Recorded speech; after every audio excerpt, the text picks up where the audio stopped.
I'm Logan Crawford, and right now on Spotlight, we're speaking with author Vern Thibedeau about his amazing book called The Other Side of the Door. The author uses his intimate knowledge of the prison system to paint a vivid picture of life in a Canadian federal maximum security prison. He is a retired correctional officer who has experienced the harrowing realities of prison life, including being held hostage and enduring physical assaults. We are delighted to have Vern join us today on Spotlight. We thank the team at Inks and Bindings for helping us put him in the spotlight today. And we ask viewers like you to support writers like him by subscribing to our channel. Vern, thanks so much for being our guest today. Well, you're quite welcome. I'm looking forward to it. Looking forward to talking to you as well. This is quite a book.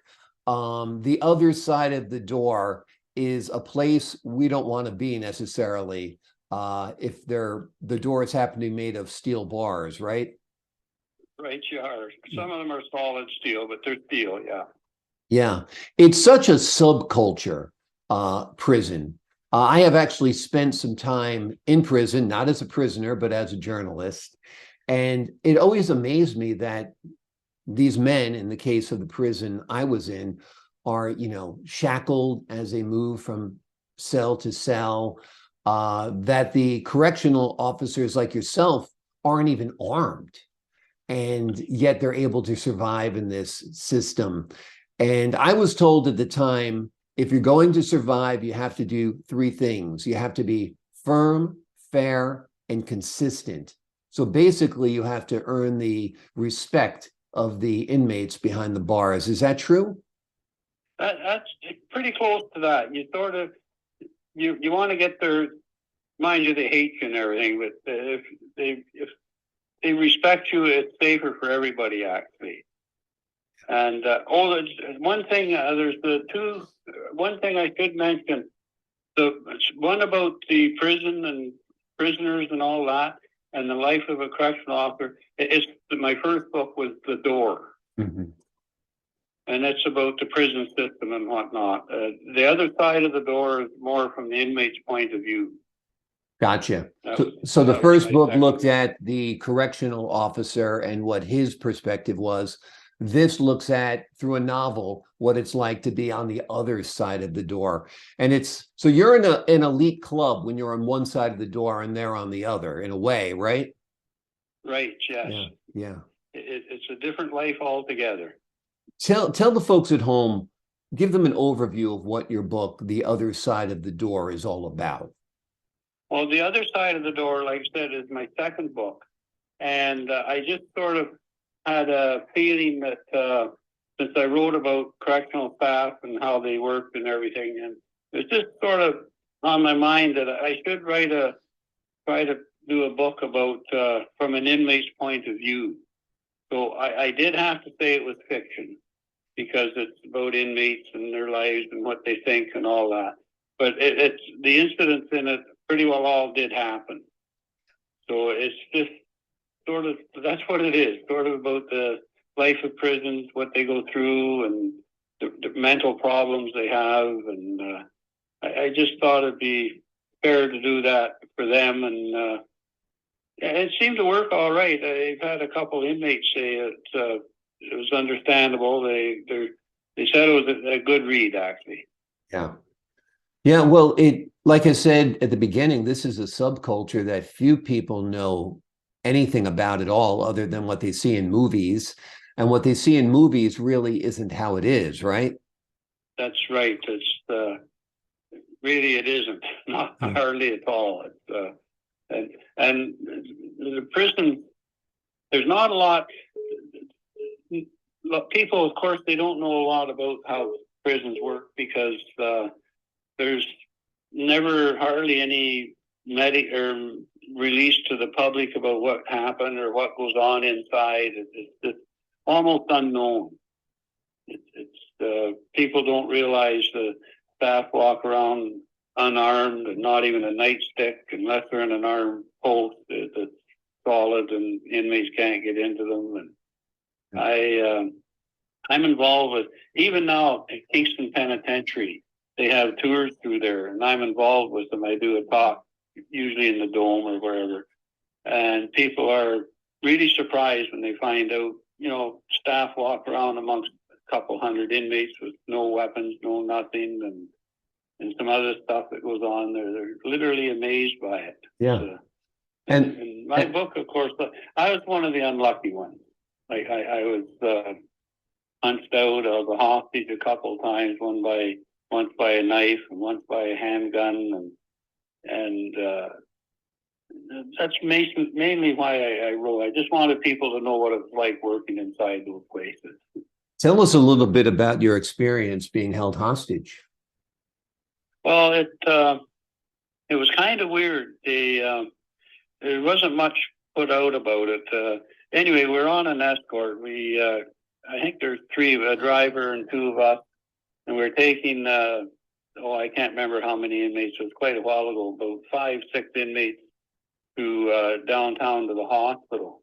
And one of the inmates pulled a gun, fired a round off in through the windshield, or hit the windshield, and took us all the way from Kingston to Ottawa and tied us up and took off. And he ended up shooting I think he shot one or two police officers before they caught him. And my wife, of course, been married, we've been married 60 years now. We weren't 60 years back then, but yeah.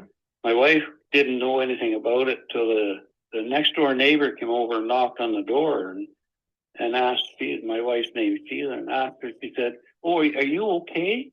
And Sheila said, "Well, yeah, I'm just vacuuming or something." "And why?" And she said, "Well, Vern, he's a hostage, he's missing." And my wife said, "Well, what do you mean he's at work?" No, he's missing." And she didn't even know. They didn't even bother notifying our wives that we were missing, we were gone.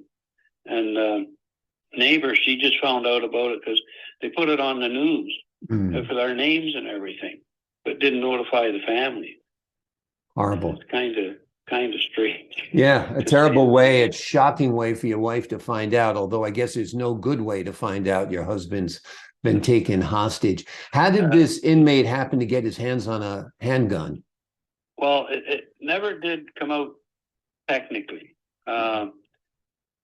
I was told, or we were told unofficially, it just almost like a rumor that a correctional officer brought it in for him. Now, I don't know for pay or what, but this particular officer that they were saying did that, we never saw him anymore. By the time we came back, we were gone all that day and that night, and then we came back to work in late that night. But nobody ever saw that guy again. He was gone. So we kind of think maybe that rumor was true. Right. He was a regular correctional officer, and he just disappeared. Crazy. So some of it's just nuts. Yeah. That's the only way to put it. Yeah. And I'm still. I retired in 1999, and I still, if I'm walking around like with my wife, or we're walking around the mall, I'm always looking up, high, and down, and I can't sit somewhere in a restaurant or anywhere without my back up against a wall or something that people can't walk behind me. I just still can't do it. Now, do you fear that one of the inmates will come and get you, or are you just distrustful of people having lived through what you've lived through? It's just kind of distrustful. Yeah. Because I bumped into some inmates, the odd inmate, and if they do acknowledge you, they just sort of nod or wave some. And I had a couple inmates say, "Oh, Mr. Thibedeau, how you doing?" And I'm doing fine, but it's just the body just won't let you take a chance on somebody coming up behind you, I guess. It's just weird. Yeah. Yeah. Because I was going to ask you, does it change the way you view life? And I guess you've answered that question before I asked it. And the answer is yes. I mean, because you've seen the worst of the worst gathered together. I mean, if we come across one murderer in our life, that's a lot. I've sat in courtrooms looking at murderers on the witness stand, and it's quite chilling. And you're coming to work every day, and there might be a half a dozen murderers there. And well, yeah, at least a half a dozen. yeah, I was underestimating. I didn't want to exaggerate, but Yeah, true. yeah, you're surrounded by killers who Yeah, would, you know, it's a different life. yeah, and on top of that too, there's the suicide, of course. Suicide, the numbers of suicide quite high. Mm. So you know, you go into work and you don't know if you're going to maybe sometime during your shift find a body either hanging or slacked up or murdered. That happens too in there, but Yeah. yeah, it's just a different. Actually, that's kind of why I took the job.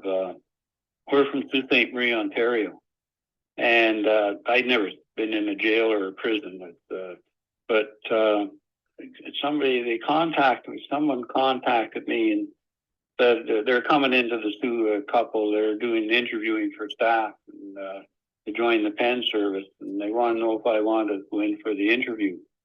So I did anyway, and had the interview. And when I was leaving, they told me the interviewer said, "Well, you'll know in about 10 days. We'll send a letter one way or the other." So when I walked out, the fella in the employment office was standing outside listening at the door, I guess, because he said, "Vern," he said, "you better talk to your wife, make a decision. You will be. There's no doubt in my mind. I'm going to ask you to join the pen service." So he was right. They did, and I took the job mostly because it's something different. Just, you know, it's something. I went to teachers college, got my teaching license. I operated heavy duty equipment and bulldozers and all that. And this prison's thing just seemed something different. So we thought we'd give it a try, and yeah, I did it for 26 years. Yeah. That's giving it a try. That's for sure. Yeah. Yeah. Well, it has fueled two books, which we're grateful for because they give you a unique insight into the prison system. One is called The Door. The other is called The Other Side of the Door. One takes the perspective of a corrections officer. The other takes the perspective of an inmate at a federal maximum security prison where Vern Thibedeau, the author we're speaking with today, served for more than 2 decades. Vern, thank you so much for joining us here today on Spotlight. Oh, you're quite welcome. I'm happy to do it.